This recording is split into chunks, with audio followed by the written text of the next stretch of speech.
Farts are funny. Hi, welcome to Roaming Reviews with Roaming Shadow Productions. Today we're reviewing Good luck. Have Fun. Don't stop. Directed by Gore Verbinski. I had no idea this movie was out there. It was we went to go see it on Greg's suggestion because he really wanted to check it out because he loves Sam Rockwell. I love Sam Rockwell. Sam Rockwell is one of my favorite all-time actors. He's like one of the funniest actors you're going to find around. Ability to do dramatic acting. Obviously, he won an Oscar for 3 Billboards. So I'm always interested in films that have Sam Rockwell in them. And the trailer was just so unique and has sort of a everything everywhere all at once kind of vibe to it. His outfit was really out there and the story just looked like it was a lot of fun. So I wanted to see it, and then it was between this and Wuthering Heights, and you already saw that, so maybe we'll review it at some point. We should review it because it was good. Yes. The film also stars Juno Temple, Michael Pena, Zazie Beetz, and Haley Lou Richardson. How do you like that? I like it a lot. So like I said, I had no idea this movie was really out there, but we wanted to make sure. It's been a while since we've done a review, ever since our Dune 2 review. So we wanted to check something out that seemed like a lot of fun, and also, raised questions without it being too like beat you over the head with it. I think they straddled that line pretty well. I feel like they beat you over the head with it, but it was in a fun way, so I was okay with the beatings. Yeah, exactly. It was done to a comedic effect. Like, it was so ridiculous, and we'll get into some of that stuff, but it was done so ridiculously that it made it really funny.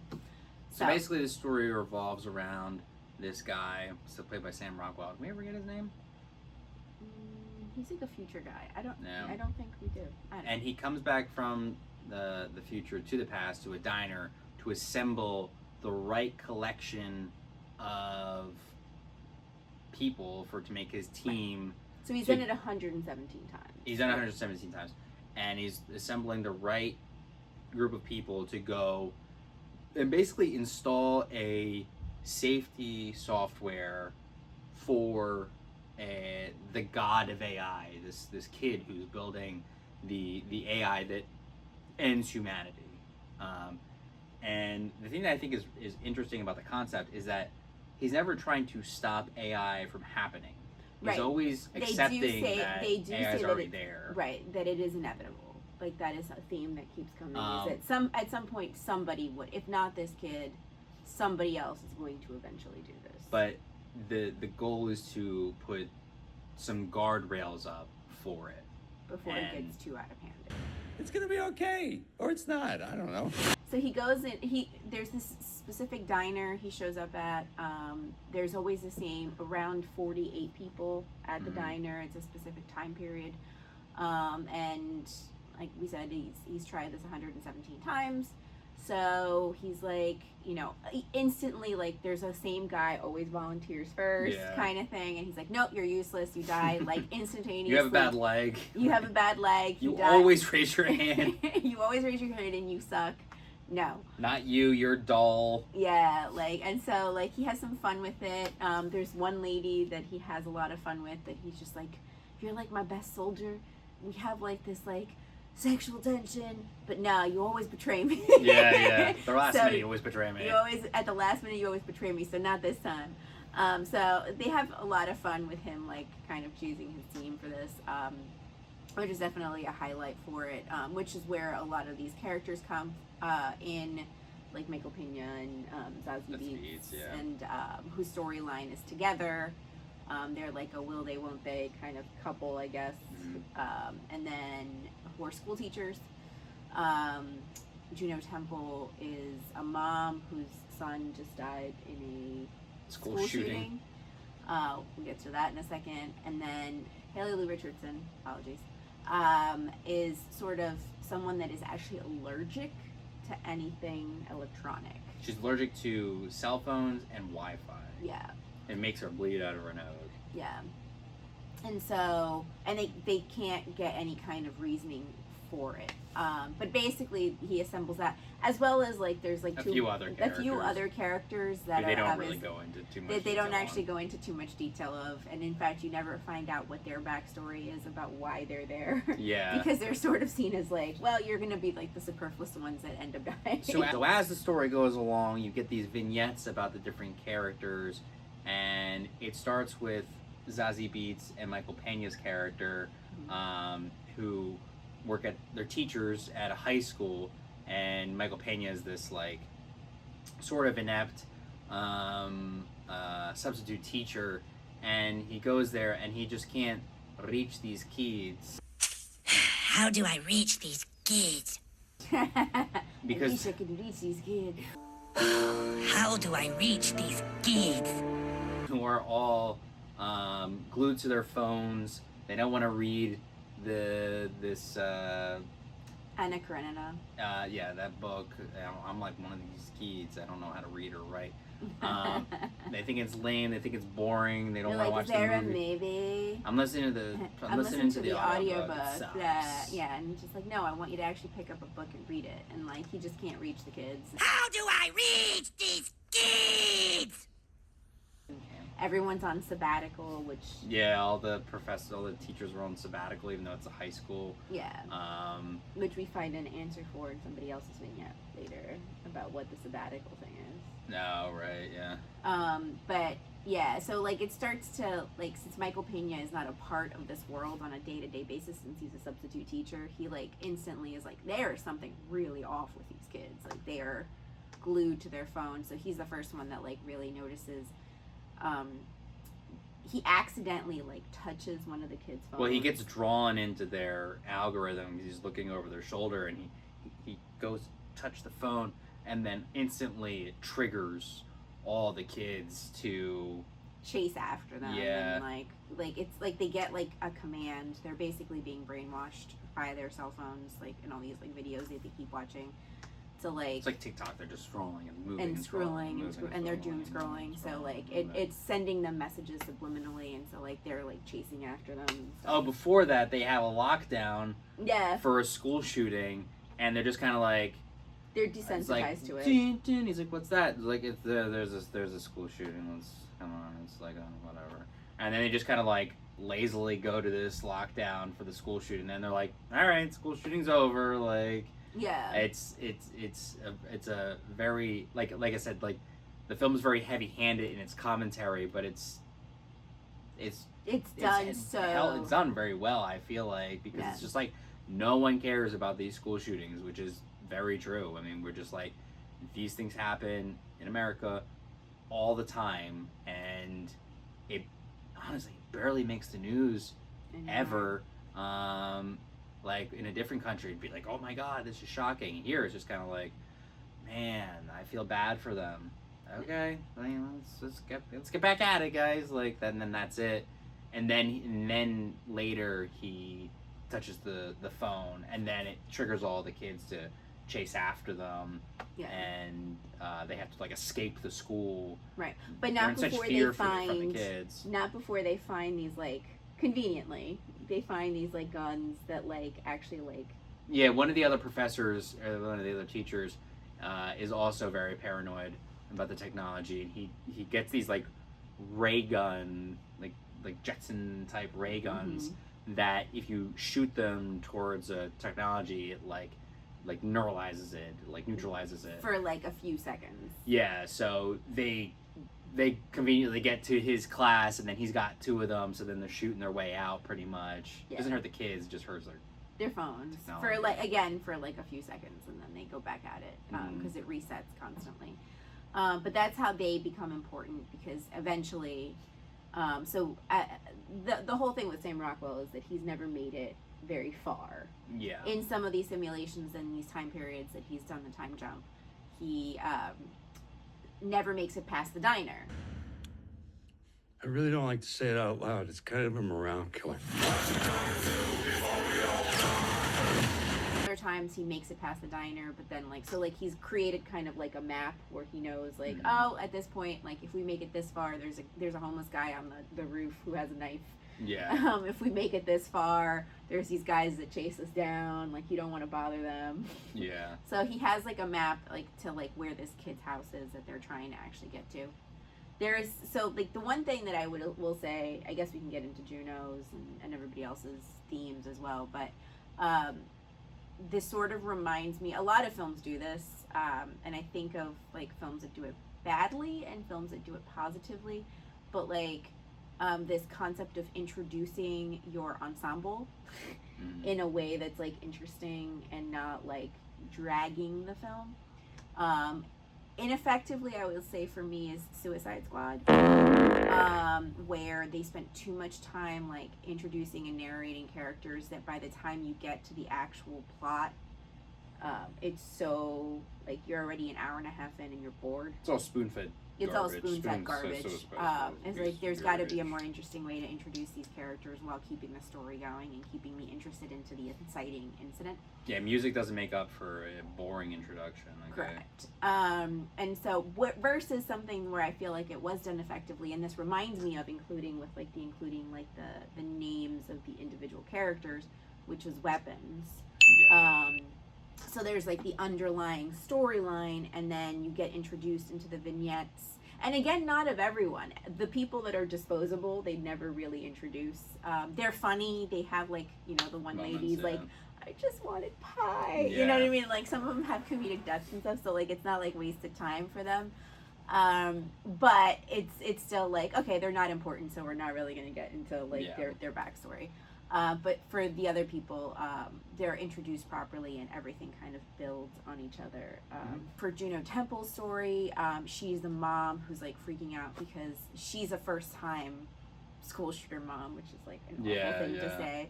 But she's like sitting in her car and she realizes and she sees that her little boy has been killed, and then instantly is like trying to like, come to grips with things, and is introduced to these like Karen moms. These wine mom types. Yeah. Who are just who like, are oh, it's gonna my be God, okay. yeah, you're gonna be fine. Is this your first? Oh my God, we have to go across town to the store it's gonna But be it's so much so much traffic. traffic. There's gonna be so much traffic. They say that like 10 times. Like they don't 10 feel like they're with the times. traffic. And like they Traffic's already know. inconvenient, not their kids being killed. Right, and like they're like, oh, was he a good one? Oh, Aw. that sucks. Like he was actually a good kid. And so they give her like this card to go to the store, and the store is literally a place where you can go get your kid cloned again, Right.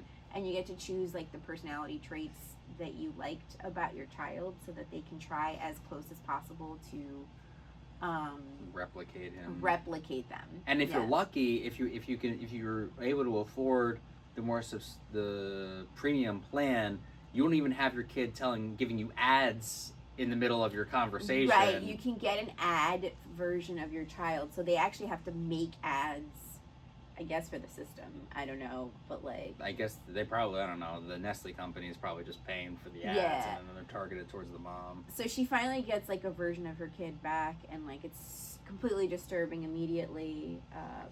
He is like talking about things as if he has the internet uploaded to his brain. So he's like, I want like this drink because it only has 70 calories and Yeah. it's Turbo Cola. It's the cola that tastes like a budge baby.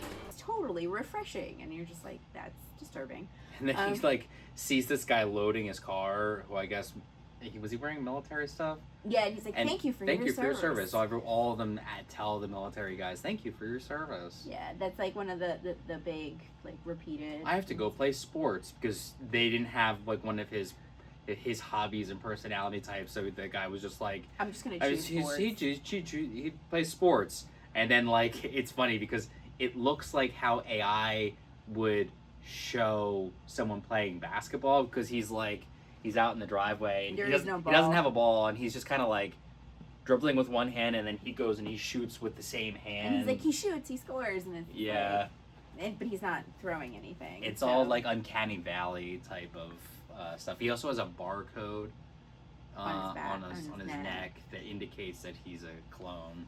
Yeah, and so then she ends up going to a support group party, Yeah. and they're also very disturbing. And she meets this couple. Again, it's done to like comedic effect.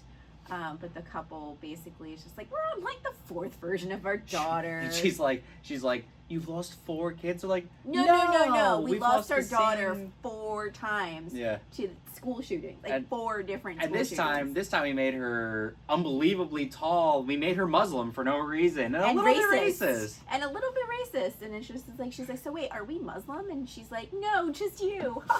And it's just like, it's done to comedic effect, but it was just like, again, it was more about the like ridiculousness of how desensitized they've become to their own loss. It really feels like a commentary of how desensitized we are from our own humanity. Like, they don't even see their daughter as being human anymore. I mean, obviously it's a clone, but they don't even have even basics like grieving for themselves. Like, they don't miss their daughter. Like, these parents, they don't even miss their daughter in a way that Juno Temple still does miss her son. Right.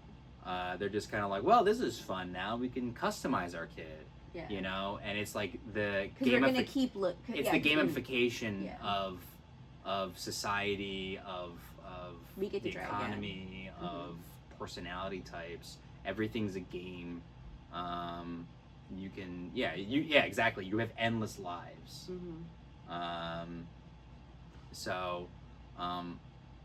And then at the support group, she meets another dad who is more aware.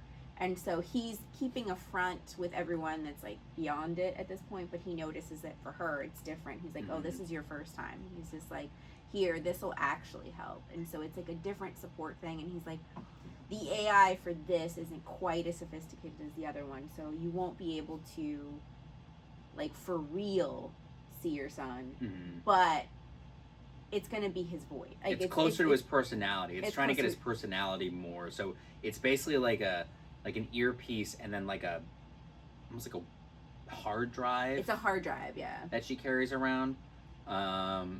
Sort of like a faux Walkman type thing. Yeah. That she gets it tells her when she's it tells her almost immediately go to Norm's go with the this diner guy and follow the him. guy. Yeah, actually follow the guy, and then I'll help you through. I'll help you make it through. It gives her the suggestion of how to actually get out without going through the back door, the side door, or the front door where they keep getting killed. Right. So it knows Somehow. It knows things and it's helpful, but it's like by the end you're like, how did it know that? Is it actually being helpful? Or is it just part of a simulation? Is this also part of the grand scheme of the AI, whatever company is behind it?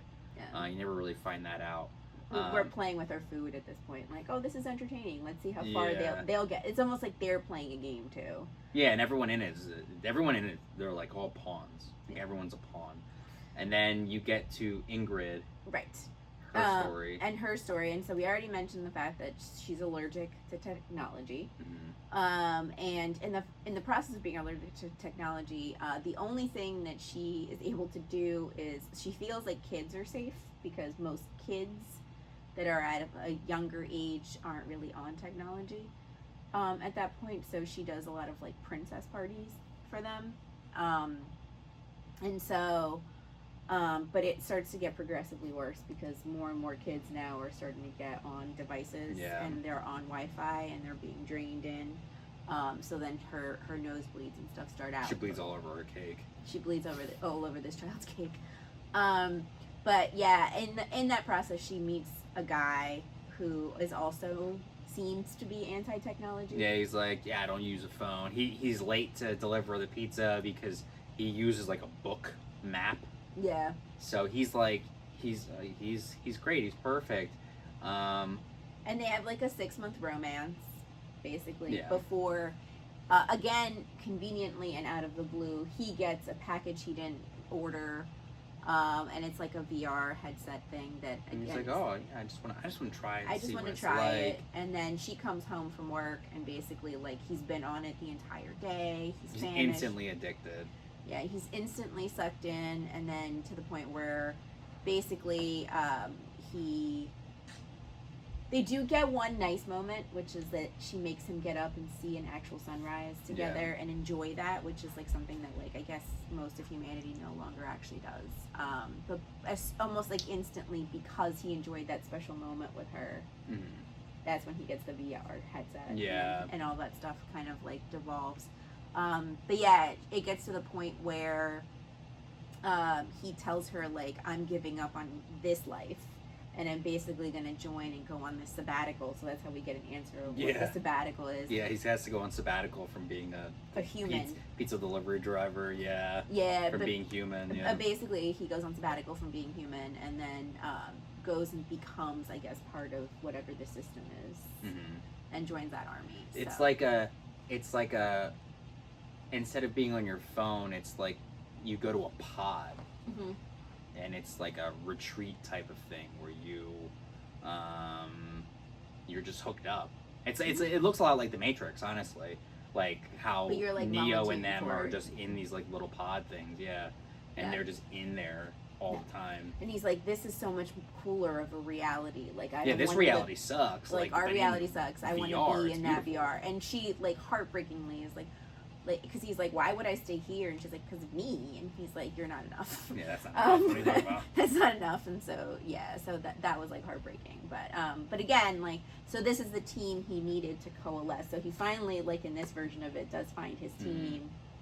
And so he makes it to like the kid. Like, not like before losing people in funny ways. They go along the way. They get attacked by a few people. The homeless guy with a knife, which is just like a 4-foot long machete. He attacks them. These two like paid thugs from Best Buy attack them with like pig masks or whatever.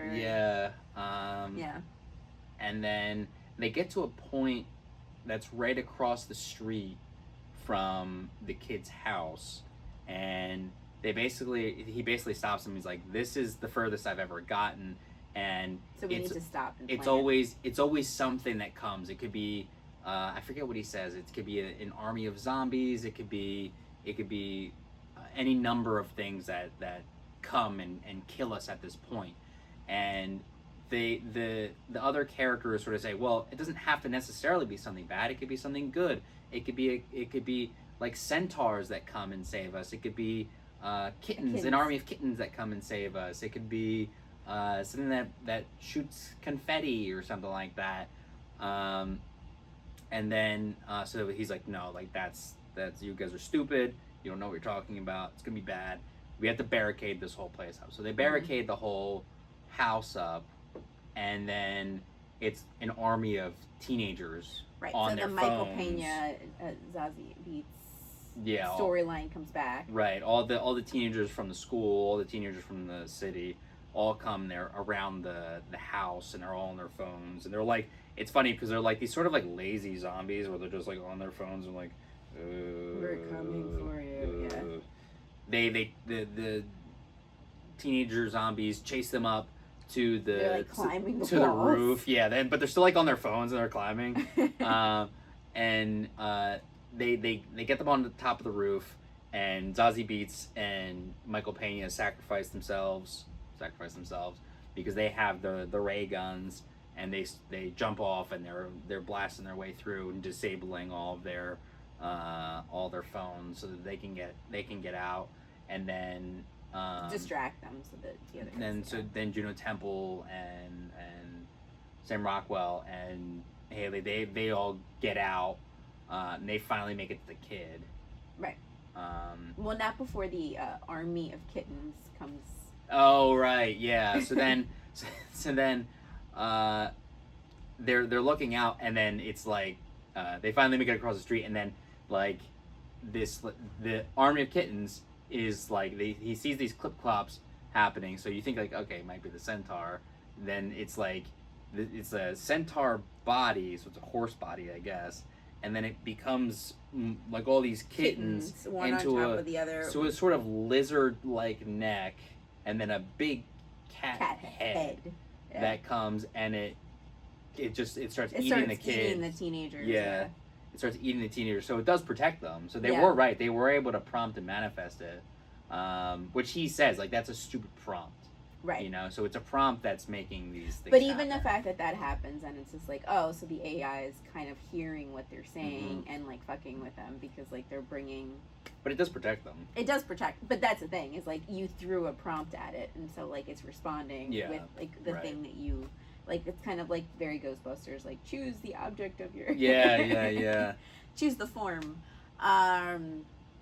So they get out of that, and then they end up getting to the kid, which they immediately, like, because they ring the doorbell, and, like, they immediately are like, this is weird. Like, there's this, like, ultra, like, he has, like, the Christian fish with a cross in it on his apron, the dad. So the mom answers the door, and she's like, oh, well, yeah, come right on in. Like, you would never let, like, as a parent, you would never let 4 strangers that clearly have, like, blood and, like skeleton hat, like they have like Viking hats on and stuff. They look absolutely ridiculous, and they're just like, yeah, we're from your kid's school. Yeah, there was a play. That's why we're all covered in blood. And then he's like, yeah, cherry. And like he's like, so like immediately Sam Rockwell's character is just basically like, nope, something's off. No parent, no sane parent. It's like no one lets someone come into their house to talk to their 9-year-old, like for adult strangers. Yeah.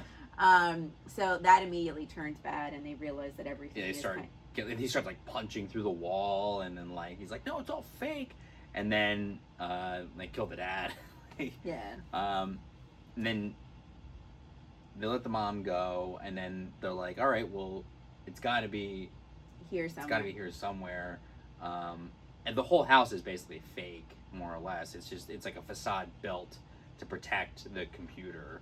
So then they figure out how to get to the computer room, and it's this kid who's sitting on a giant mound of wires, just at the very top of it. He's like bald, and like he just has a keyboard, and he's drowned in, and in front of him is the symbol for the AI, which is just a triangle.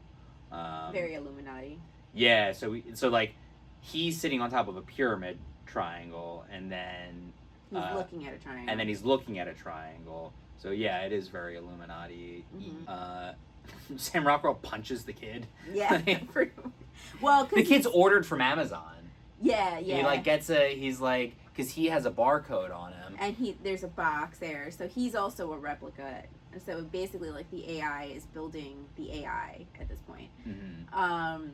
And he's just like drone, and so he's finally like, look at me, and so the kid finally looks at him and shouts in his face, and so he just like punches him, which then causes all these like very Toy Story like these like abomination type of toys. So like a robot head, but which you could probably figure that when he was still a real kid, he probably was good at making computers and stuff like that, but like whoever the parents were, the government was, or whatever, like replaced the actual kid with a more hyped up supercomputer. Probably just kept doing that over and over and over again until they got to this kid who's more like, he's just wires. He's bald. He's got like, what is it, alopecia, where you have like no eyebrows, no hair on his head, and he's basically just thinks he's God, right?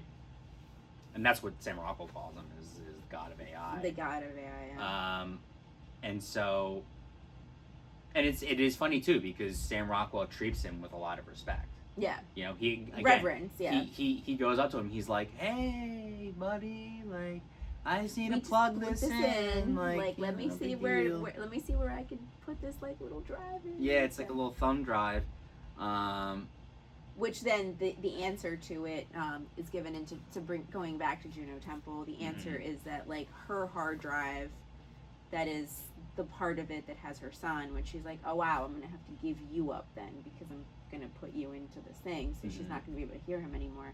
But basically, that's where they need to plug in the actual drive he has, and then they need to plug in his hard drive into the actual one of those wires. So, but before that, the kid like reaches sort of singularity with the AI. He finally figures it out, and then like the wires start coming to life, and then they start attacking Sam Rockwell and Juno Temple. But the other girl, she can't go in because all the technology is going to kill her.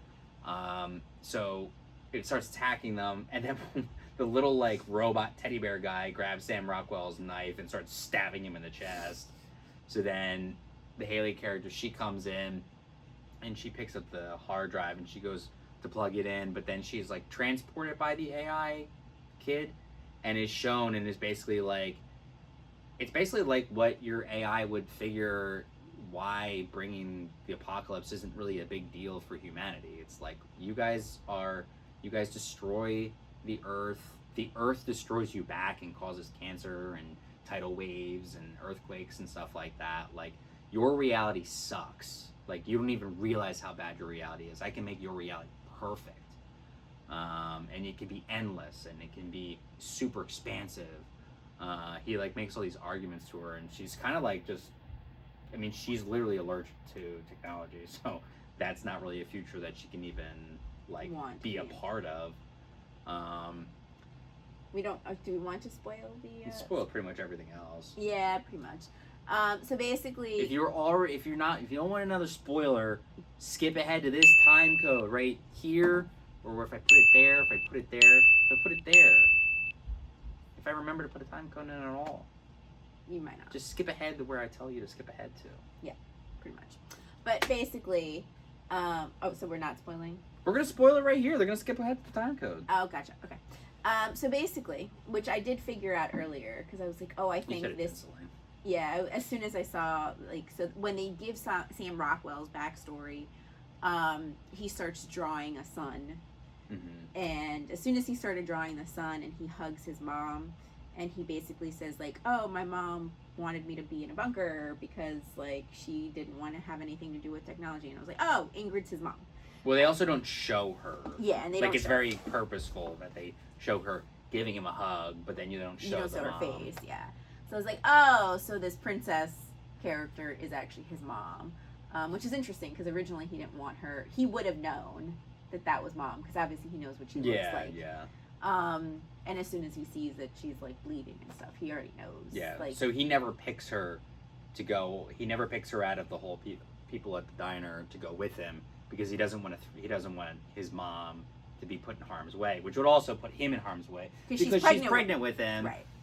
At the time, so like if she gets killed in that timeline, then effectively he would die. Yeah. So he never usually picks her, but the holy Tabasco sauce like rolls at her. Yeah. And he's like, you know what? We've done this 117 times. Screw it. Like, fine, you can come along this time. Like, what do we got to lose? That's basically then what the AI ends up showing her. It's just like, you've known all along, like, you know, like this is your kid. Yeah, you can give him a perfect life. You can give him a perfect life. Like, you didn't even let him have a choice, like, because you took, like, you wouldn't let him, you didn't allow him to experience this life or whatever. She calls BS on it, and then so she ends up plugging the thing the hard drive in. And so they think that they've actually reset everything and that everything is right now.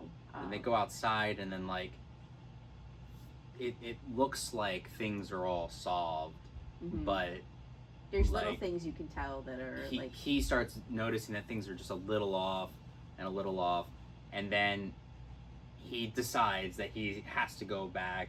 Right. So he clicks the button to go back, and then you see what they're sort of left with. Ingrid, his mom, is like hauled off by an ambulance, and then the kid tells her he's there, and the kid tells her, you know, good luck, have fun, and then he picks up a pug, which was one of the other suggestions that they had, and he's like good luck, have fun, and the pug's like, don't die. So the world's like totally trips out and sort of starts like, and even the confetti thing that happened on Michael Pena. Oh right, the big cat thing has this confetti comes out of its dick, shoots confetti out of its dick, which is like pretty funny. So then that sort of ends that section. Right, so he has to reset it. He's like, sorry, Mom, like, you know. You're going to save the world, just not this one. Just not this one, yeah. And so then he resets it, and then he comes back again with a new plan on... Yeah, because this hard drive, he's like, finally, 118 times I figured out this thing, useless. That's not what we're here for. I need to somehow figure out how to give what you have, your virus, Yeah, where to you're- everyone. to everyone, so that they're all allergic to technology, and like that's how we're gonna reach. Which he that wants to next- do with rats, which I think is really smart. Because he hates rats. He hates rats, but they're everywhere.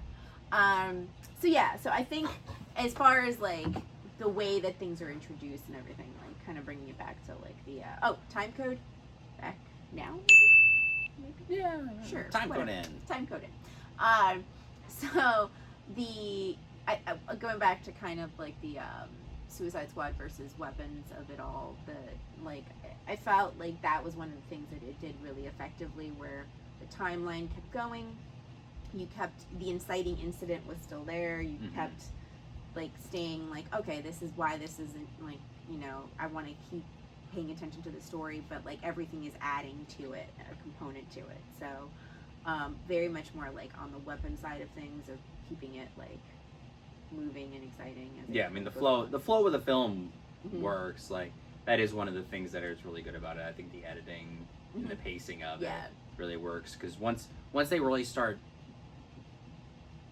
in the diner, they're having a lot of fun. Sam Rockwell's having a blast the whole movie. He's always great. He's one of my favorite all-time actors. He's having a blast, and assembling the team. And once they finally get out of the diner, that's when the film really starts to like pick up steam, and it doesn't really ever stop until right before they get to the house across the street. And then you have that momentary time where they have to like regroup. Is the only time where you really get like a reprieve from the action. There's always like, it's constant action. It's really funny. Like a lot of the characters get a lot of like, everyone gets a moment of being really funny. It's kind of violent. It's not like anything crazy. It's cartoonishly so. A lot of the stuff in it's cartoonish. But Because it's just so over the top, and it's also not like gory. yeah, it's not very gory. It's not gory. So I feel like that's done really well. But yeah, the storytelling I think is like its really strong suit. I wouldn't say like there's anything else in particular that I like really. Yeah, like it's well shot, like most I films. think like the cinematography is like I would say like very competent. I think some of the earliest shots in the film are some of the best shots, especially in the diner. And then after that, it's just like the cinematography is just trying to keep up with the action more than anything. So I think the story itself is a thing. It's so novel. It's so over the top that I think that's the reason why it really works. And again, all the characters are having a great time. All the actors are having a great time. Yeah, you can tell that they actually were like enjoyed working with each other just based on like how things were flowing. Yeah. Just their commentary on technology in general, like it's just people like staring down at their phones like the whole time. There's like very little interaction person to person, and like it's like seen sort of as weird to have some of these interactions in real life. Yeah. Though I think the film is saying a bit more about humanity than it is about AI, and how disconnected we're rapidly becoming. Yeah, the and lack how of human connection. and how voluntary it is. And I mean, I think for me personally, I was like, I gotta get off my phone. I gotta limit my YouTube time to like 20 minutes a day from now on. Like this is bad. Like, because I'm watching it, I'm like, yeah, I'm that guy at the diner. I wouldn't look up from my phone to have like the human connection. Sometimes I try to go out of my way to do it, but like you have to go out of your way to like look your waitress in the eye and say thank you for topping off your coffee. Thank you for your service. Yeah, exactly. Like it's I'm a borderline Luddite doomer when it comes to technology, especially around AI. So actually seeing a film like this that didn't even try to demonize AI it really just tried to say, like, we should probably put some guardrails on this and maybe see what happens, but it's kind of already out of the bag, so... Yeah. I mean, like the kid says, he's inevitable. Like, Yeah. It's it becoming something that destroys humanity is inevitable. It's just our collusion with it. Is collusion the right word? Our participation in our own demise, which I guess we've been doing for all of time anyway. But I mean, just like our participation in creating the thing that like kind of makes us irrelevant and makes us like lose human connection. Yeah. And so That's why I don't use ChatGPT that's when or any finally of that's why finally he realizes like, oh, like you were right all along, Mom, and like what we need to do is upload you. Like we need to give everyone what you have, so that's how we save. You need a humanity. hard reset. We for need to hard people. reset. It's not about controlling the technology. It's about Just getting waking the people up. Yeah. Like you pretty much have to force people to get off of it in order to not have them do it. It's too addicting. Well, and the thing about it is that like already within that reset, though, that last reset, the technology learned how to like kind of give most of the people, like at the end, the only person that's unhappy and doesn't realize and realizes that things have changed is the mom. And Sam Rockwell, but and Sam Rockwell, but like I mean, like Juno Temple thinks that she has her real son back, right? So she's happy. Which is absurd because her son was killed in but a he school doesn't have, shooting. He doesn't but have his barcode anymore. He doesn't have his barcode. So it's like, and he's a bit more like it. Yeah, it's like it's merged the personality of him with. I guess it's because that's what the software update allows is. Yeah, it's sort of integrated. Well, and I just thought of that. What? It integrated because remember the guy was like, "This is like a slightly better technology," and so he tells it to upload the drive into his drive. Yeah, so that was the upgrade. Yeah, is that it actually sense. makes a personality upgrade right. to what software is already existing. Right. Yeah.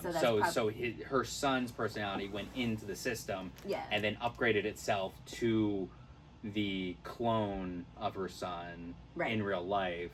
So the clone of her son is much closer than the Uncanny Valley son. See, then that makes that guy, like, again, I mean, he was Who is like that a guy? Right, but it's just like some tech guy who was probably like, hey, use my program, like this program is closer, you know, like it makes it seem like more nefarious in a way. It's like... Yeah, that's one of the things that like is, I'm like, who is funding this kid? Yeah. Like where is this coming from? Like when even the clones, like they're like, oh, you have no money, it's okay. What the government your kid was in public school, so like the government actually pays most of it. Yeah. So it's just like, why would the government pay for you to have like grief? Your kid clone. Yeah, like they don't care about your grief. So yeah, it was all like, I mean, you were saying it's convenient, but like it just kind of builds on each other a little bit. But yeah, I'm not sure. But I mean, in general, how do we feel about it? Did you like it? Yeah, I mean, I enjoyed it. There were a few things that I thought were that storytelling wise, there's a few times where it's like very Deus Ex Machina, where like they're about to do something, they're about to get killed, they're about to do something, and a car just happens to drive by and kill a guy, or something stops them, or right before Sam Rockwell's about to plug in the hard drive, like that's when the AI comes to life, and he has like a quippy line, and I'm like, just plug it in. I hate when movies do that, and it's like, just plug it in, dude. Don't say the line, just go and plug it in, or find a different way of doing that story wise, where like the kid is able to freeze everyone with the AI, or he gets tentacles and just starts getting at them right away instead of giving them time. And then because it's like a solid 5 seconds where he's looking around, and it's like, you've already been doing this and you're going all this whole journey. Why is he now all of a sudden stopping to notice this? Like it seemed very out of character, and I'm like, just plug it in and complete your mission. Like, don't get distracted now. So like those were the things that I didn't love about it. Also, like, it feels like there's sort of 3 endings to it. Yeah. Because it's like completing the mission and then going outside, and then there's this resolution between But then it starts. Sam Rockwell and Ingrid, which is actually really a sweet moment. Mm-hmm. And then there's And Ingrid they did getting, get to one of the things that they want to do, which is they got to see a sunrise. yeah, and then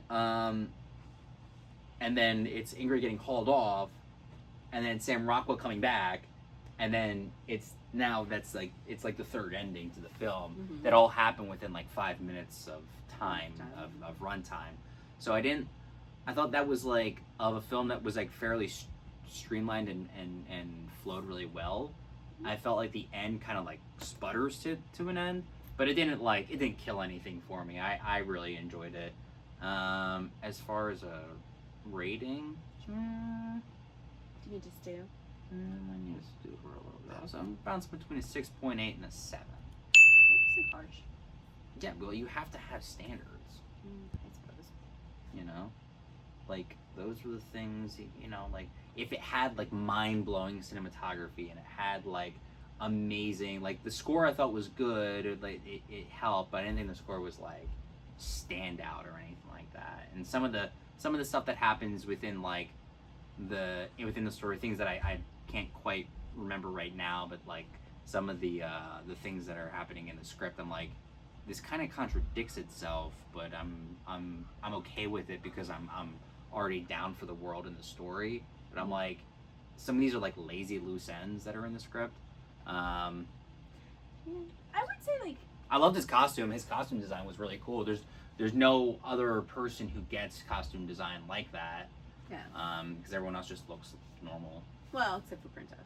Except for She's Ingrid. dressed like a princess, but I would say like I'm probably closer to like a 7. I just like the fact that it was funny. It was And a so lot much- of fun. So much film, like so many films nowadays, like This could have been a real doom and gloomer. it could have been a very doom and especially with like the storyline and like so much fear around AI and everything else. Like it could have been very gloomy. It could have been very gory. And it teetered the line on like, no, like we're gonna do everything to a level where like there's like these complements of all these different genres, but just keep it fun the whole way through. And I appreciate that. Like sometimes you just want to watch something that's just fun and isn't trying to like, spoon. It had a little bit of like, well, this is clearly the message that we want to get across. Yeah. But it wasn't done in a way that was like, too heavy-handed, I guess. Yeah, I mean, honestly, I thought the messaging was super heavy-handed, but I kind of appreciated that about it, is that it's like, no, we have something that we're trying to say. And again, it doesn't take a hard line stance against AI. Right. It is basically just saying, like, It's here. it's here. But what we really got to do, and it's probably already too late, is put some serious guardrails up on this. And I think that's a much more nuanced position. Like, my position on AI is that I fucking hate it. I think it sucks, and I think it's stripping people of its humanity, which the film does touch on. But I would be like, let's pull the plug. Let's reset. Let's go way back. And like, the film is being a bit more realistic about it, and the fact that it's just like, you're not going to get you're not going to get every country in the world to be like, oh no, we're not going to use AI. Right. Because that's just not going to happen. Right. Or you're not going to use the internet. You're not going to. Right, exactly. Right. But so I did appreciate it that was its messaging. It was like, yeah, like it was heavy-handed, but it was also like it was delivered so in such a fun way that I was like, I don't care if this is heavy-handed. Well, I mean, like, I don't need this to be like I got to go back and I got to read a fucking history book in order to make I this don't make sense. need to go read Anna Karenina to like. Yeah, maybe that might help. Yeah, but I mean and where that's like really shown is obviously like Ingrid finally thinks she found someone in her life that like gets her, and is like, oh no, I know this about you. I know you're actually allergic to technology, and like I don't need it. I don't want it. They have this beautiful moment with the sunrise together, and like instantly, it's just like, no, but look how much cooler this could be. Package not even ordered shows up at his door. And he's like, yeah, I just want to put this on and just live this life. And it's just like, yeah, and then that heartbreaking, like, no, like, just the two of us, just like enjoying happy moments in real time. Nah, that's not worth it.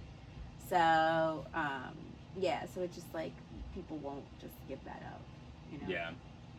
The convenience of it, the entertainment of it. It's kind of like if you were going back to someone like the 1800s, Mm-hmm. and like if you were going to the 1800s and you're like, I gotta like give up air conditioning and being able to just like get in a car and go, and yeah, exactly. This is gonna be really inconvenient. Like this is running water in my house, you know. Well, it actually makes me think. I have a friend that once said, she's like, I could absolutely be homeless as long as I had my iPod, and I was like, that. What are you talking about? Like, what are you plugging that in? Where are you gonna plug that in? And like, what, you know, like charging stations in New York. I guess this was like before those existed. This was like, she was saying this back like when those were like super popular. Yeah, she can have a short time being homeless. Yeah. So, but it was just like such a like I don't know, not, elitist wouldn't be like necessarily the word I would use, but it was such a like short-sighted, like entitled like response right to, oh, I could absolutely do that, but I just would need the thing that like provides me joy. Yeah. You know, I don't need human interaction as long as I have Beats like all the time. I'm fine. I could be homeless too as long as I like had a house to go to and a bed to sleep. Yeah. And that'd be all right. Yeah. So it's just crazy, but yeah, it's just the fact that like we contribute to that process, and like, you know, as a whole, I sort of just said that to Mario the other day. We're like, shout out Mario West. Hey, we were in the movie Maybe We Should together. Maybe he'll see this. Maybe we tell him that maybe he should see it. Maybe he should see this. But he was just complaining about something with Netflix and like what they're doing with their process and like how like it's destroying jobs in our industry and everything else. And I said, I was like, I haven't had Netflix in like 2 years on purpose, and I have no interest in like re-putting it on my TV because of like what they're doing to the industry and like their contributions to things. But like, how many people would do that? Do you know what I mean? Like, people would be like, well, I can't live without Bridgerton. Yeah. I couldn't live without Stranger Things. You know, like there's like a thing that they're obsessed with. Right. That's on there that they're like, I'll just go back to my drug. Yeah, it makes it worth so, the like, $15 a month. It's worth like the increased rates constantly of stuff. And the ads, the pervasive ads. I did appreciate that in the storytelling, is that like Michael Pena's like teaching his class and the girl's like, I'm thirsty. I need a Pepsi. I haven't had a Pepsi yet today, and I really need a Pepsi. And he's like, why do you keep saying Pepsi? It's like in her phone, in her algorithm. I guess she's a clone. Yeah, it's just like that her parents didn't pay for the upgraded version. You have these pervasive ads, subliminal ads, I guess, maybe. Well, the kid does that. He's just like, yeah, I need to get like, and peach iced tea. It is peach iced tea, and she's like, that's really specific. And she's like, do you know where to get? And he's like, I don't know, but it has only 70 calories. Like, they just start speaking like ads. Yeah. So, yeah. So I overall, I enjoyed it. What would you give the score? You didn't give a score. I did. I said 7. You gave a 7? I gave it a 7. How come you said I was so harsh when I did 6.8 or 7? Well, I'm giving a conclusive 7. No, I enjoyed it. It was fun. Conclusive 7. We can put like a lock on it. 7. Yeah. Wow, that's the first time we've agreed on a score. Mm-hmm. Well, I said 6.8 or 7. You know, it's the little things that make the world go around. I suppose. Any last thoughts? Go out and watch. Good luck, have fun, don't die. And don't die on your way to go there, because it's snowing out here on the East Coast. Yeah, maybe don't go see it today. Well, you can go see now it it's today. a blizzard. Just walk there. Be safe. Have fun. Don't die. Roaming Shadow out.